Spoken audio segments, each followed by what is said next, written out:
Welcome to Voices of Adoption, where we share the unique perspective, actionable advice, and meaningful stories of birth parents, adoptees, adopted families, and other members of the adoption community. I'm Donna Pope, your host, and I'm so glad that you're here.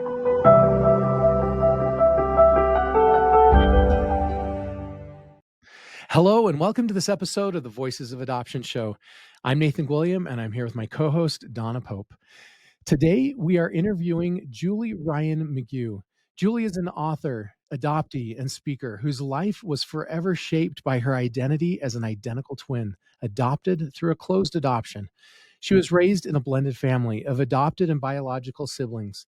Julie's path led her to a life-altering reunion with her birth relatives and a passionate advocacy for open adoption records.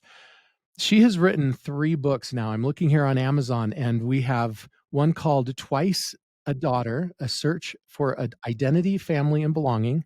We have Twice the Family, a memoir of love, loss, and sisterhood, and Belonging Matters, Conversations on Adoption, Family, and Kinship. Julie shares her journey with audiences across book clubs, adoption networks, Catholic charities, and podcasts, and she helps others to understand the lifelong impact of closed adoption. Thanks for being with us today, Julie.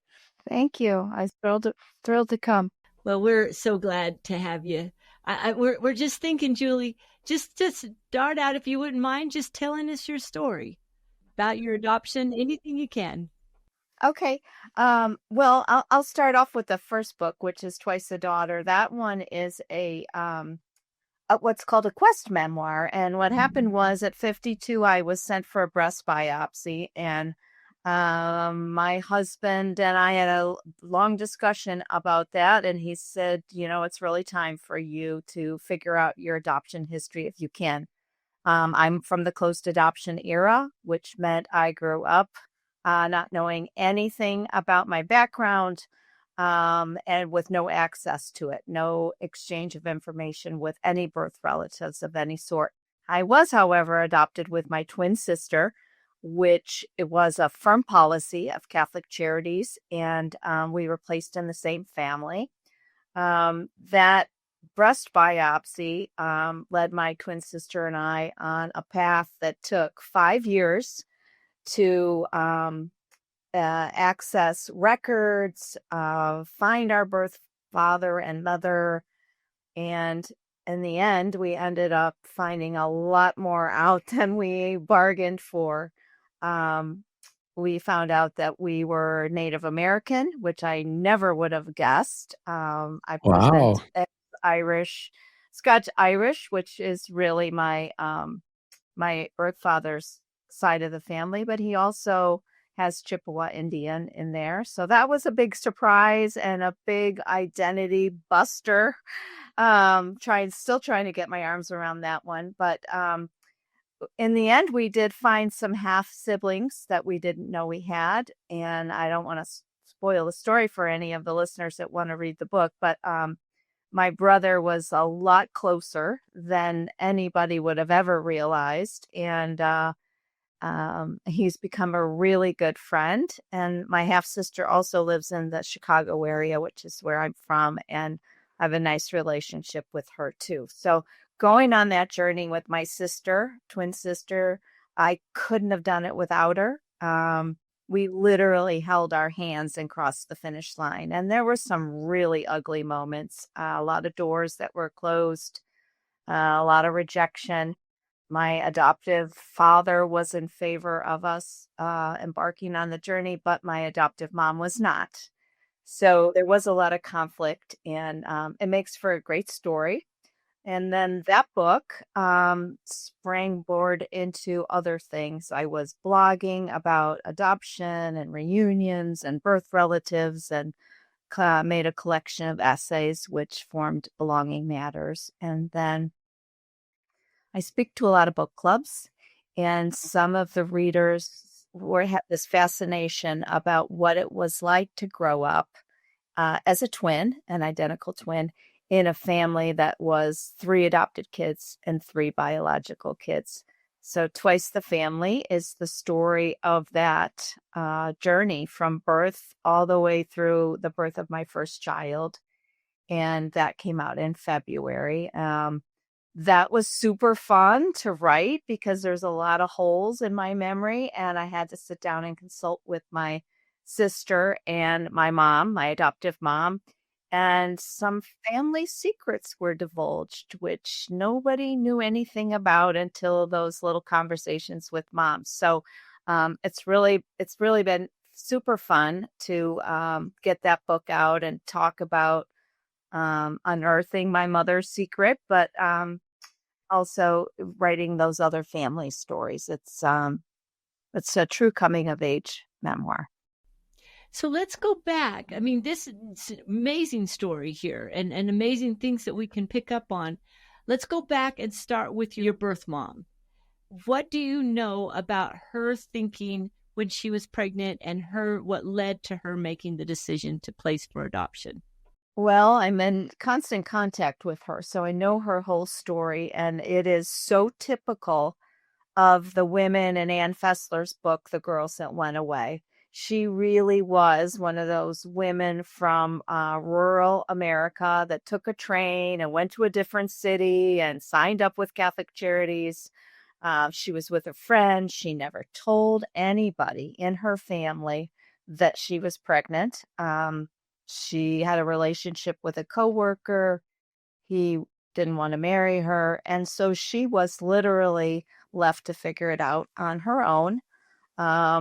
She ended up working with Catholic Charities in Chicago, and her family never found out. She kept that shame and that secret for a lifetime. She no doubt would have gone to her grave with it had I not knocked on her door through an intermediary and said, I need your health history. She never told her husband that she'd had 2 daughters. And so there was a lot of secret unveiling that had to happen for us to meet her. She rejected us initially, and then because of the health issues, she changed her mind and we established contact. But it was a tough road for her, and I'm very conscious of protecting her privacy. She did end up telling her husband and her family, but I have yet to go to a family reunion. So we haven't come all the way across the finish line, and maybe soon. We'll see. Very good. Did she have other children? No, we are it. She didn't get married until late 40s. So we are her only children. How did her husband and her family respond when she did tell them? Life is just so funny with coincidences, isn't it? The fella that she married was a widower, and he had 3 adopted children. So the conversation with him went really well. And when I first met him, I said, how do you feel about this? And he said, at my age, you don't think you're going to be a father again. So he was very welcoming and loving and lovely. And we had a really nice relationship with him until he passed away. Interesting. Okay, so you were adopted when you were a baby. Is that right? Correct. 3 weeks old. Okay, and so what was going on between the time you were born, you and your sister were born? Where were you for those 3 weeks? Do you know? Oh, such a good question and a good lead in. Those are the opening chapters of Twice the Family. We were at St. Vincent's Orphanage in Chicago, run by Daughters of Charity. And there aren't very many records about what happened while we were there, but we must have been well cared for. And then my parents got the news that 2 daughters were waiting for them, and we were placed in their family. I find it curious that it took 3 weeks. Why not just sooner? My mom was a teacher, and she had a big classroom in a Catholic elementary school. And I think it took that much time to get a substitute and somebody to take over. We also were tiny. We were small, and I think it benefited us to stay in that care. It was in the middle of February, cold winter. So a lot of factors, and the interesting fact, we found out much later that we were actually baptized on my mom's birthday, and she had no idea until she got all the paperwork. That's fun. And so you were with your sister and you guys were adopted. Were you like the first kids adopted? Were there other biological children? We're the first. My parents adopted my sister and I first. Like many stories, it was because of infertility issues. And then they adopted a little boy 2 years later. And then the dam broke and they had 3 biological kids. So a lot of blessings.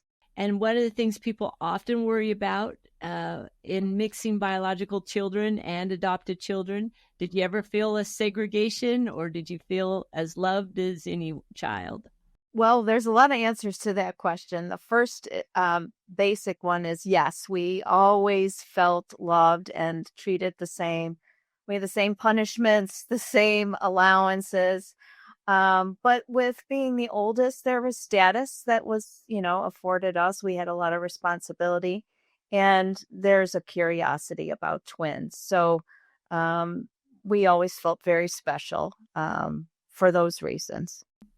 And did you ever tell your parents, hey, I want to know more?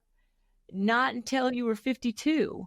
And so did you ever even talk to them about it? This was a conversation we had often, usually on a birthday. There's this insecurity in an adoptee's mind that we want to appear happy. We're also a little fearful that, if we lash out or we're not acting properly, that maybe we'll be given back to the adoption agency or the orphanage. So that insecurity in adoptees' mind, I think, keeps us silent. I never expressed an interest to my parents. Did my sister and I talk about it in our bedroom together? You bet we did. We had a lot of conversations and speculations about who they were. We developed a little fantasy about who they were and what happened. And my parents always said that they would support us if we chose to search. But in my 30s, I reached out to Catholic Charities. I was told nothing could be shared at that time. It was adoption. I was still closed adoption with no contact, no information. And then in 2011, as coincidences do happen, that was when the state of Illinois changed their statutes for a closed adoption. And it was the same time I had the breast biopsy and started searching. So the curiosity was always there. Did I express it to my parents? No. But my sister and I talked about it all the time. She was always my little partner in crime, literally. And so tell us, you mentioned that there were a lot of barriers for you to be able to find your biological family. Tell us about that. Well, the big one that I didn't know about, I didn't even know my birth name. So when I had the breast biopsy, I had to call my mom and dad and ask for my adoption papers. They had never given them to us. And I suppose that, they just forgot that they had them, or they would know when we were going to start searching because we'd have to ask for the papers. So that happened. That was a conflict number one, because my mom was very displeased that I was going down this path, despite a very strong medical reason to do so. Let's pause there, because I really want to ask you this question. When you knew your mom was displeased, how was that for you? That's when I would say, Donna, that I was coming out of the fog, that terminology that adoptees say.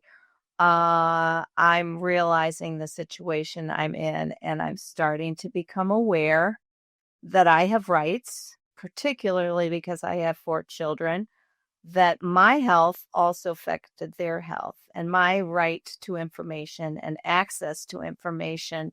I felt like I was a little mama bear. I was fighting not only for myself, but for my children.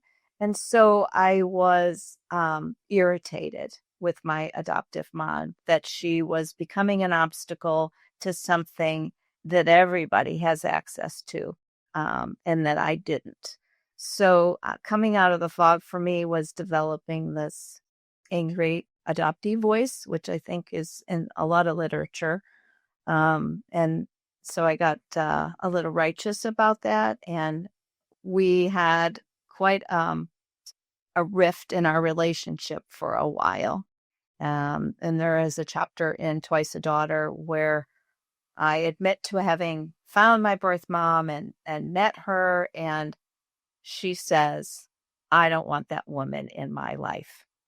So from her perspective, now everything's fine between us.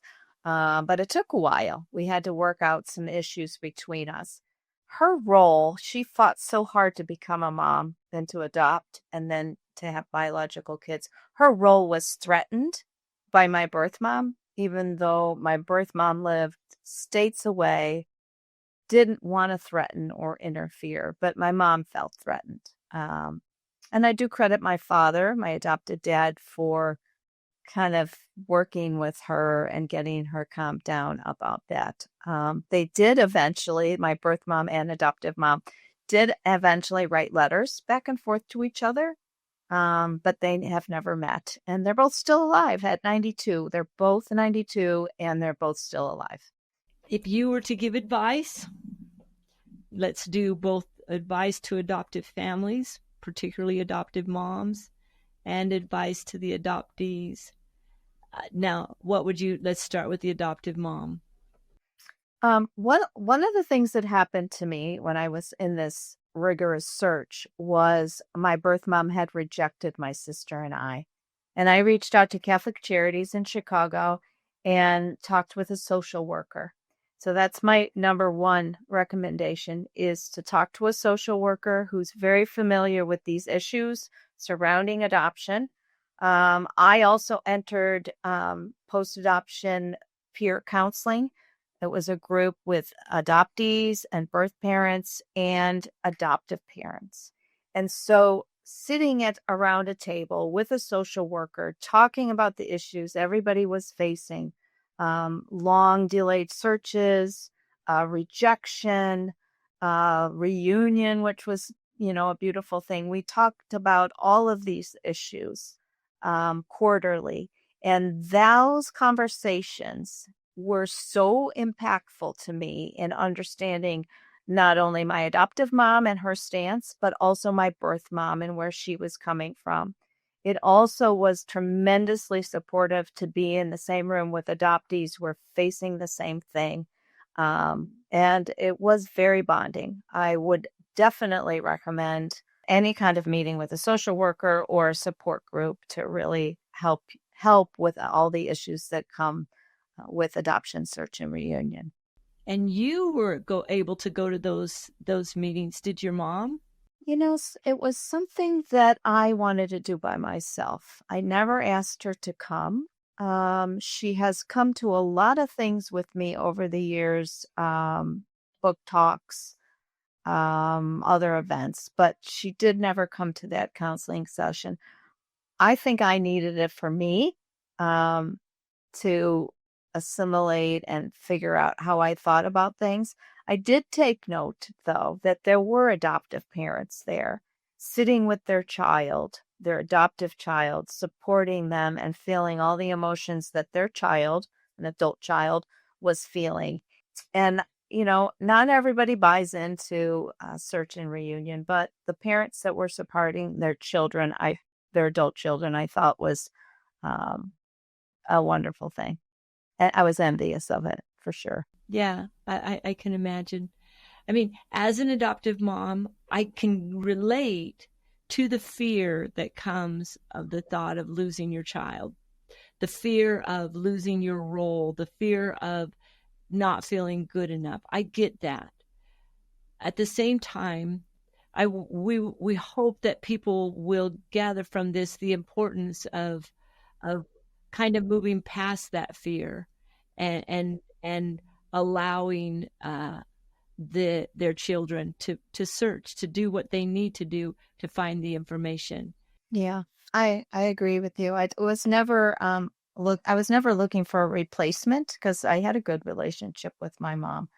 And I was really kind of taken aback that she didn't support that initially or see my side of the importance. But we have moved past that. Good. And I would say the support group and the social worker was very key in making that possible. Yeah. But your dad didn't have trouble with it. He was ready to move right on. No, I mean, I was in my 50s. It was kind of ridiculous, really, that there should be any threats. That's why I said to my mom, what is this about? I mean, I'm 52 years old. But What do you think it really was about? Was she afraid someone was going to take her place? I think she just didn't want any divided loyalties. She doesn't really say about that. But, my birth mom was not threatening at all. She didn't even get it because she hadn't been a mom. She had never raised a child. So she just really, her attitude in the beginning was, I'm so glad you're okay, that your health is okay, but also that you had a good life and you had good parents. And that was really, her most important worry was that we were okay. And Yeah. No, that's really good. Okay, so that was an obstacle. Your parents was a bit. And then the next obstacles were that Catholic Charities weren't able to release the records. And so how did you move through that? Well, then 2011, they were able to release the records. They were. But we were speaking earlier about the adoption papers. And once I finally got those papers, I hired an agency and they weren't able to help me because my birth mom had used an alias on the documents, which was a frequent and completely legally acceptable thing to do back then. Also, my birth certificate had no name for my birth father, and it said legally omitted, which was also very prevalent back then. So what ended up happening was I hired an intermediary. She was working under the auspices of a judge, and he opened all the records, and Catholic Charities had to release the identifying information, which happened very quickly because my birth mom's name is a very unusual name. She was located and she shut the door right away. And to her credit, or in her defense, she was told by Catholic Charities that this will be a secret. You will never be contacted. No one will ever find out. So she felt that her confidence with Catholic Charities had been violated, and it really made her upset. Once she calmed down and she realized this was all about health issues, she was more cooperative. So we hear that often, that sometimes the protection of the privacy of the birth mom, well, that's a right. I mean, that is a concern, and that protecting those rights is something you want to do. And how do you balance that with the rights of the adoptee to be able to gain information? It's a tough balance. Yeah, well, we went right at it because the judge, with all my health records, the judge ordered her to fill out a medical questionnaire. So we were in the throes of that very issue that you're talking about. Is it right to know or right to privacy? And he allowed her to keep her privacy, but to fill out the medical questionnaire. And she did. And then that was what she decided, that she needed to figure out who we were and was everything okay. So yes, it's a big issue.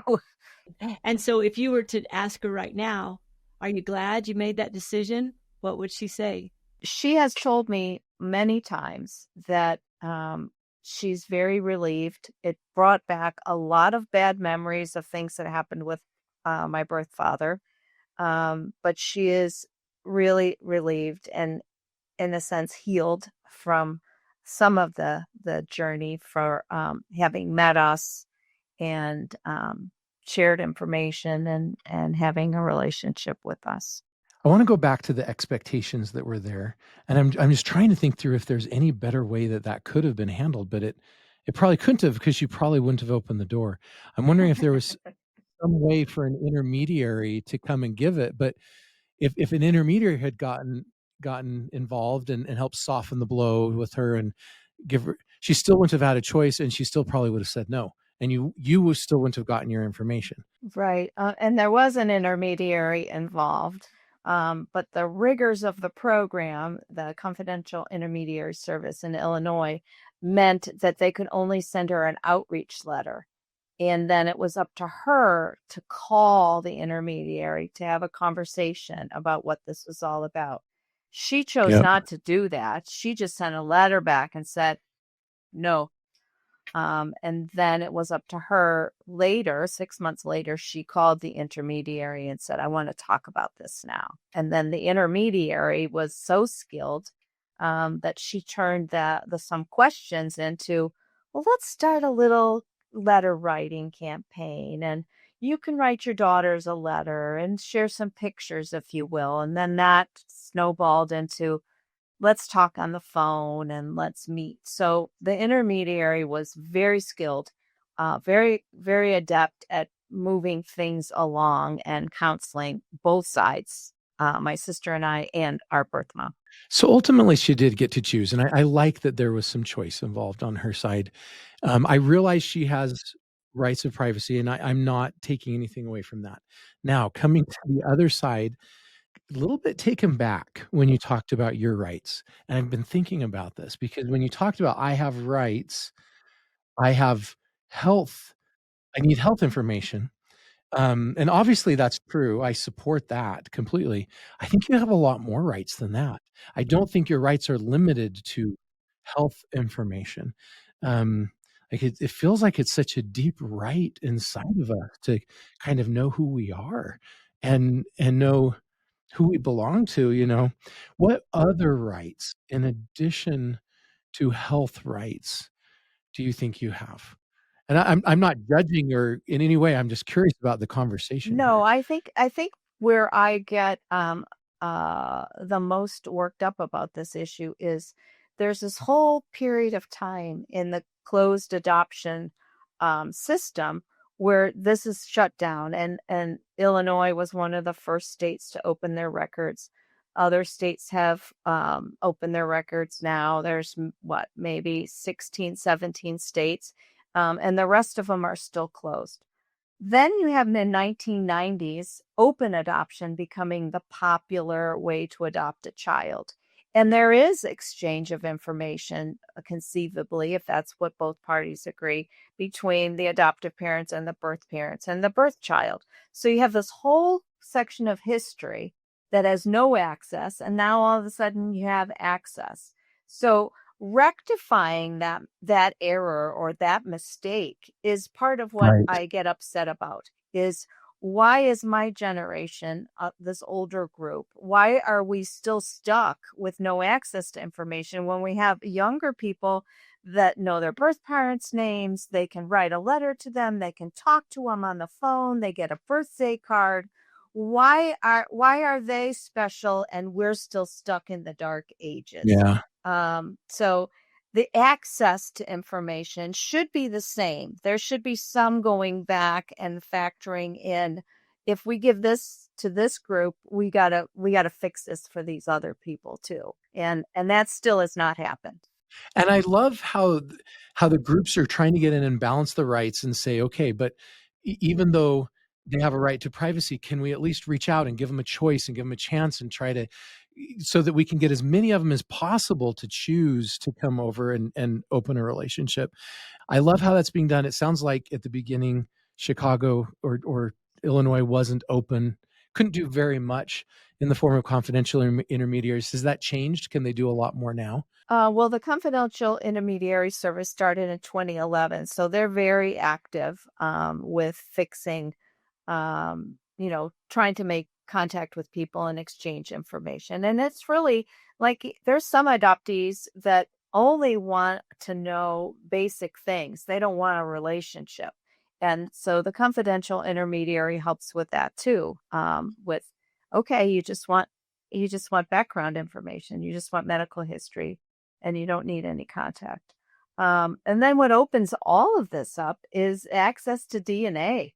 So 23andMe and Ancestry. Ancestry.com. And I have friends that got dad a kit for Father's Day and ran all the tests and found out Dad is not my dad.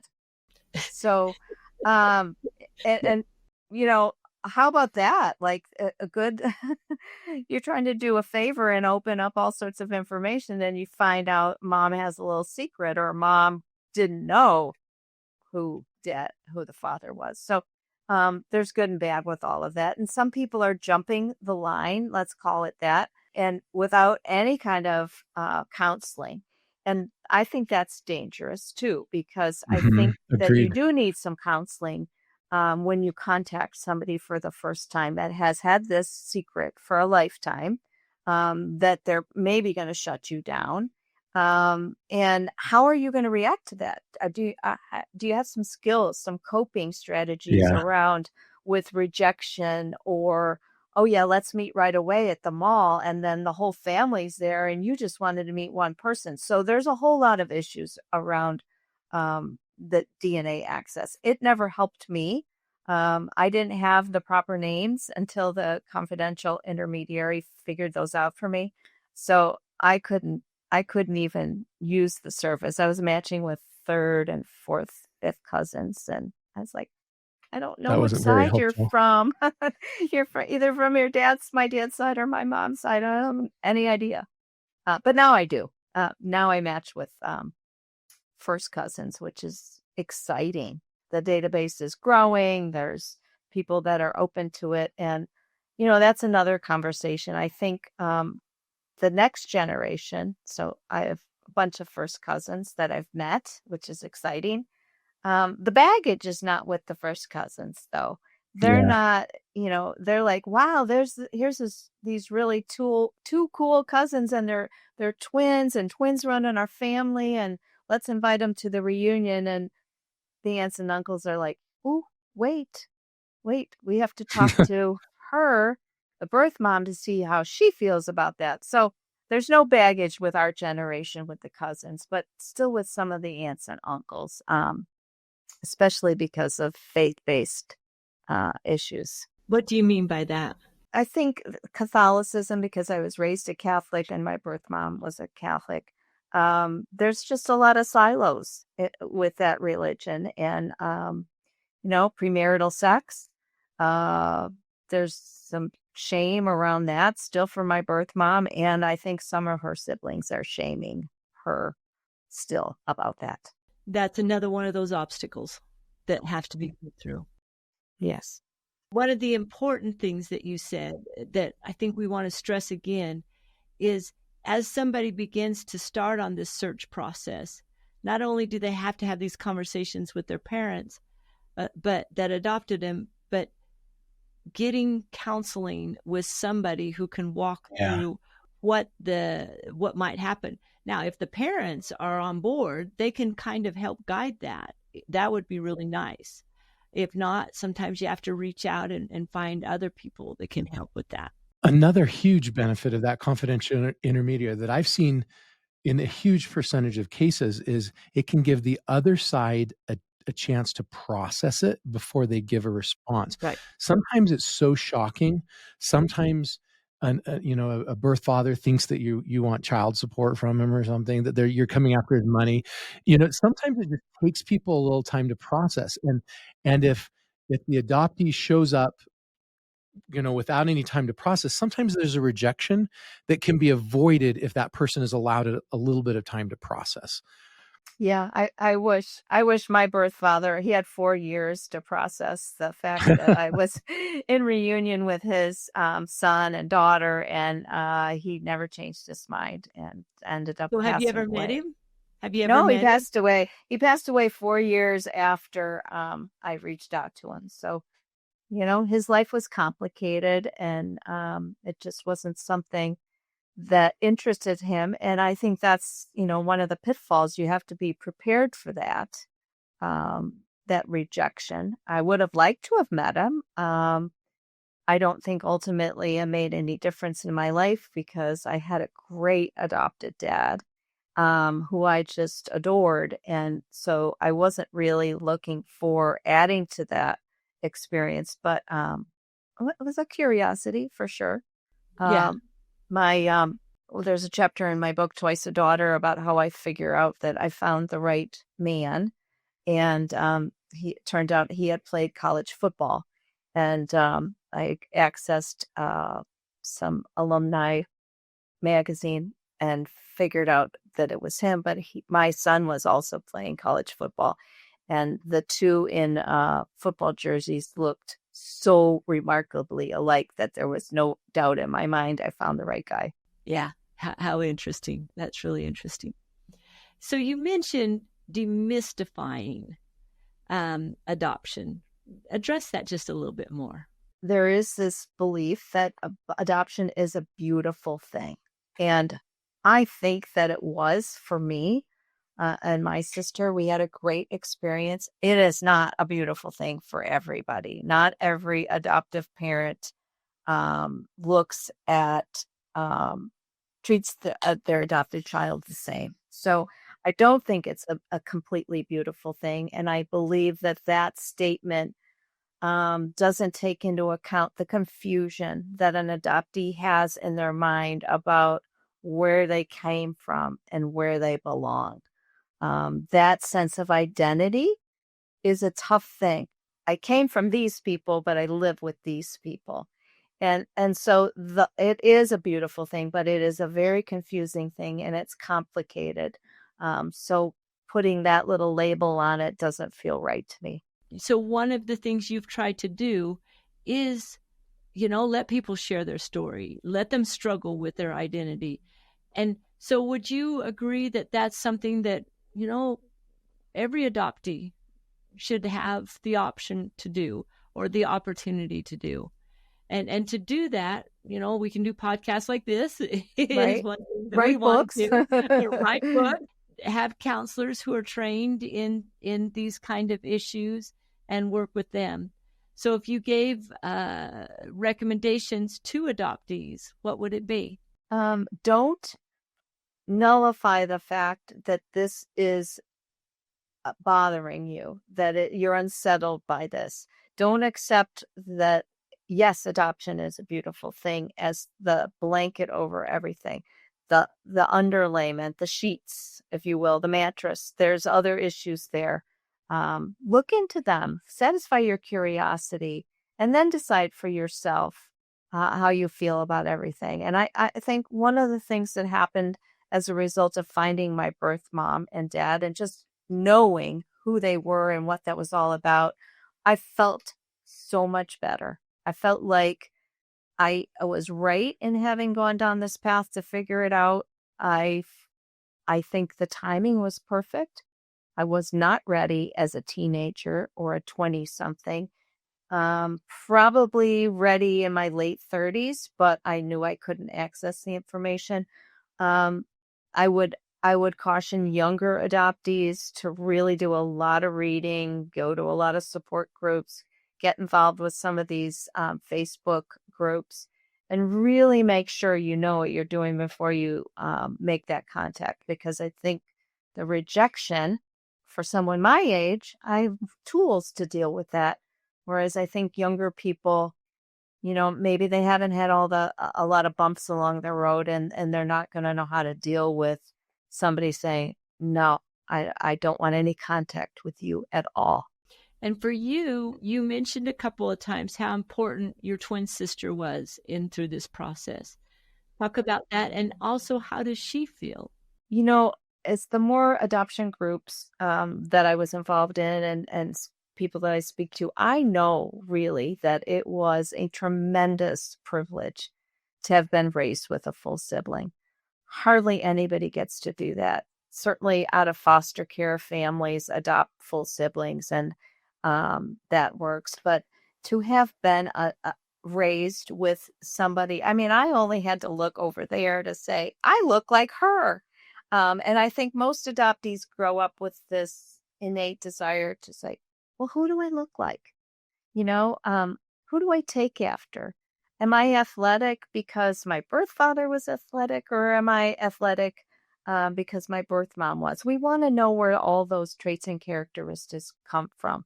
And My twin we're identical. We talk alike. We sound alike. I never had to wonder who I looked like. I looked like her. And I think growing up with that special person really was a buffer. It really softened all the edges of what adoption is.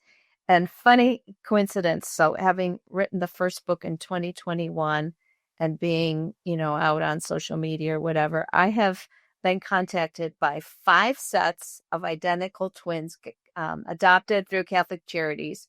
And we're all still in contact with one another. how And fun. yeah, it's really been fun. That's fun. That's been fun. Well, this has been just a joy to visit with you. Is there anything else that you would like people to know that we haven't talked about yet? Right. Obviously, I think that it's really important. I was a big journaler growing up. I've tapped into those journals many times in writing pieces. Even if you have no intentions to write for publication, I think writing to yourself, writing to your birth mom or father, if you're not even going to mail the letters, so many things are percolating in our subconscious, and just getting them on paper, we sometimes figure out what we think about things. So that would be my suggestion. I love that. Even if it never gets published, you write it.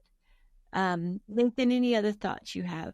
No, well, actually, one last one. Native American. So when we did 23andMe and Ancestry.com, and built out our family tree, my wife found that one of the original Native Americans back in Plymouth was her great however many greats grandmother, and she thought that she was German and of German descent, and found out that she also had Native American. Cool. How did that affect you? Realizing that you have this additional heritage you were not aware of? First, I was stunned. And second, I felt cheated that I didn't know about that and grow up with some knowledge of that culture. Because I'm not just a little bit. My birth father was 1/4 Chippewa. So there's enough Okay. of it there. I have access to a lot of records. And I think, Nathan, it might even be another book in the making. I would like to go back Yeah. to that whole area in northern Minnesota and do a kind of reclaiming of my heritage for my family, for me, but also for my family.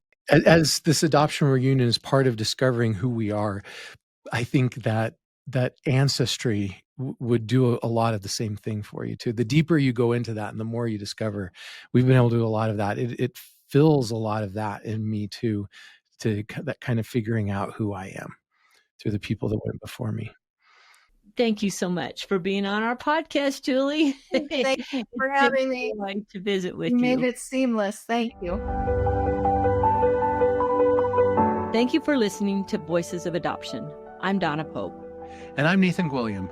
Every voice in the adoption triad deserves to be heard and understood. Visit voicesofadoption.org to subscribe and access additional resources. And then join us next time as we continue to build bridges through conversation.